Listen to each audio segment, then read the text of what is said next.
Hello, travelers. Hello, future travelers, ex-travelers, anyone who's interested in this video. Thank you so much for joining me. I apologize. First and foremost, it's been a while.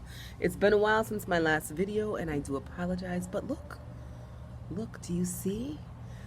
Do you see the palm trees? Yes, I have migrated from Connecticut to Florida. Yes, we are here for a 3-month or 13-week travel nurse assignment. I finally found a beautiful gig with Innovent Global. My recruiter's name is Amanda. Please feel free to tell her I sent you. If you have a decent work ethic, if you're one of them lazy nurses, do not use my name. Do not use me as a reference. But if you're ready to work, please feel free to check out Innovent Global. Amanda is very receptive. She's very responsive. As you know, I had some issues with TNAA kind of ghosting me after I left a contract. For those of you who don't know, I am a nurse. I'm an ED nurse of 10 years, and I, for my own personal reasons, have chosen not to comply with certain recent requirements. I don't want to get my little channel flagged here for anything, but you know what I mean. I didn't want the thing. And listen, we pass no judgment on this channel, okay? If that makes you upset, that makes you upset.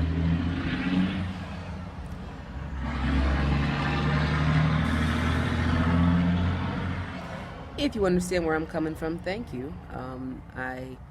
It's just not for me right now. I have my own personal reasons. If you'd like to know, ask below. I don't know if anybody really cares, so I won't really go into it. But I just didn't want it right now.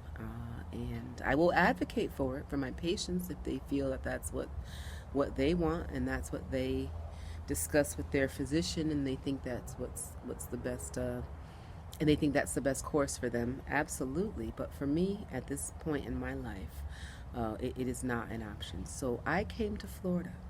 I decided to protect my freedom and my right to choose as a nurse. I'm a human being before I'm a nurse, right? I have rights.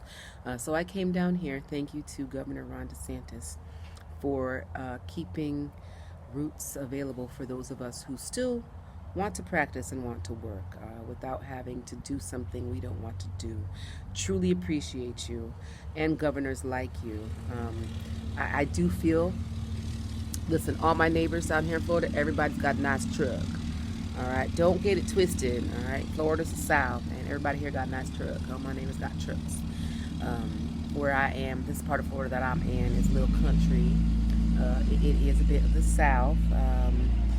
I've seen more Confederate flags than I've had patients of color. But hey, listen, I've been well received. The staff is very, very thankful for the help. I'm a night shifter. You know, night shift's always a little bit more friendly and forthcoming than day shifters. It is what it is. It's probably a known fact. So I will only work nights in an ER. So Amanda found me a 36-hour gig in a hybrid. I'm in a hybrid. It's like half urgent care, half ED. And let me tell you, we work our balls off. I'm just coming off of a 12-hour shift, my first of 3. I don't really like doing 3 in a row, but they scheduled me for 3 in a row. And I sat down to pee. I texted my husband at like 6:36. I texted him I was sitting down to pee for the first time. 6:36 a.m. So it was busy. I am earning every bit of that travel money. Now, let's talk travel money. I don't have a super contract. It's not one of those super high paying contracts because I wasn't going to the 800-bed hospital and the 60-bed ED Trauma 1. As you know, I was looking for small. So this is nice. It's busy. It's like an ER without the drama of a hospital. You know, you're not waiting for ICU to come see your patient and then they come and they're not taking your patient. Now you got to call medicine. And how long is medicine coming? Oh, her pressure's dropping. Now you got to do your ED. No, it is, you know, if the patient's sick, boom, boom, boom, they are transferred out. So it's a different experience for me. I definitely feel I was able to hit the floor running. Please be sure before you do this, you are able to hit the floor running.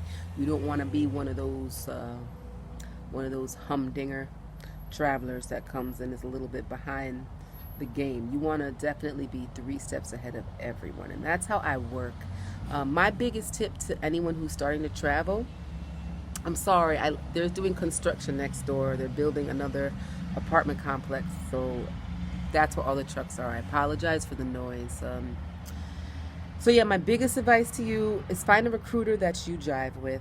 Don't fall in love with your recruiter, quote unquote, because it might keep you in some situations you don't want to be in, or you might take contracts that you didn't really want to take because you like your recruiter. So keep a distance, keep arm's distance, but find one that you trust, find one that you can talk to and that you know will respond to you when it's not urgent. Because if it is urgent, right, you want to know that someone's going to be there and pick up and call you back. So if your recruiter's taking 3 or 4 days to get back to you on stuff, that is not the one. Okay, that's not the one. Then you get straight at a Roach Motel somewhere and you need to switch something up real quick, or if there's a problem at your assignment, you want someone who's going to be receptive and call you right back. So that's a number one. Number two, good morning. How are you?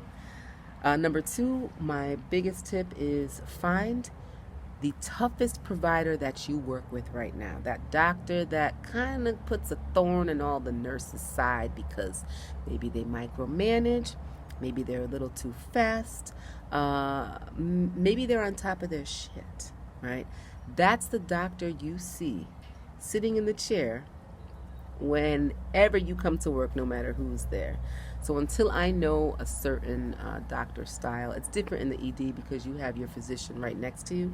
Until I know their style, all of my doctors are this one doctor from my old ER, Christopher. I won't say your last name. I never say your first name usually, but I call my doctors doctor last name. But Christopher, Dr. Christopher is very fast. Dr. Christopher expects his nurses to know their patient. He expects his orders to be expedited in a timely fashion. If there is a sudden change in your patient condition, Dr. Christopher expects to be told immediately. You know, basic stuff, but I do believe he holds us to a bit of a higher standard than the rest of the physicians. So that's who I see. That's kind of who I try to mimic my practice around as a traveler. If you can be, fast and knowledgeable and efficient, that's exactly what you need to be. Those are the 3 things you have to have. You have to be fast, knowledgeable, and efficient. Everything else will come to you. Like they say, the time does itself. All you have to do is show up, right? All you have to do is show up. I'm on week 5. I can't believe this is week 5. It flew by.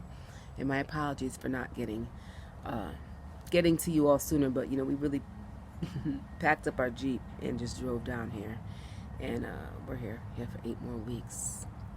Will I extend? I don't know. I just told my recruiter they would have to pay me more because this job is tough. Maybe we'll head to another part of Florida. I also do interventional radiology, so I'm thinking maybe I should alternate ER, IR, kind of give me a break from the hustle and bustle of the emergency department. Those of you who work there know what I mean. All right, listen, I don't want to make anybody nauseous, but I want to show you. This is travel nursing. Ooh, I'm trying to stand up there. All right, so this is where we're staying right now. We were able to get a 13-week contract. I'm sorry, listen to me. A short-term lease, a 3-month lease here. That is the pool area. There's fire pits. There's grills. There's dog parks. There's dog wash stations. There's car wash stations. I mean, you name it. So this is travel nursing. All right, this is what you can do. And I will tell you that in 5 weeks, I have more money saved than when my husband and I were both working. Okay, and I'm not saying that to brag. I'm saying that to tell you, if you're thinking about doing it, that now's the time. Now's the time. All right. If you have your, I would say you should have at least 3 years experience. I know most companies say 1 to 2, but I don't know. I think you have a little more. And if you can hit the ground running, this is something you should do. You should try it. You might be able to change your life, change your family's life, or look at this, look at this, look at this little boy. Change your cat's life. Ah. All right, listen, I will be in touch soon. Now that I'm a little more settled, I'll be able to make more videos. All right, so thank you. Reach out with any questions you may have. I'd love to hear from you, and thank you for watching.